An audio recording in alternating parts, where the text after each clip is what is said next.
how to fix Instagram Music not showing all songs. So if you want to fix Instagram Music not showing all songs, then what you need to do is open up your Instagram at first and make sure that you have a stable internet connection.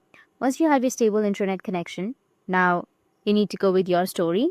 After that, select something to add to your story.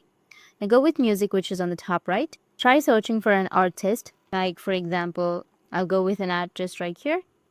If their songs don't show up, it's usually for one or two reasons. First, you need to exit the story and go to your profile, and then tap on the three lines at the top right and go to your account center.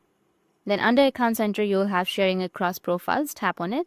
If automatically shared to Facebook is turned on, you need to turn it off. So turn all of these off, go with Instagram and turn off. Some songs can't be shared to Facebook due to copyright restrictions.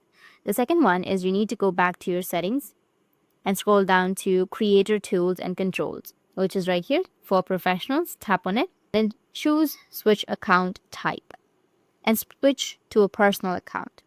This often unlocks more songs that Instagram has the right to use.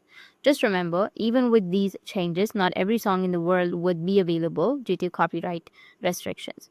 And some songs might not be available on Instagram yet. It might take some time to be uploaded on Instagram. So be patient, and that's it. And if you have any questions, feel free to comment below. Thanks for watching.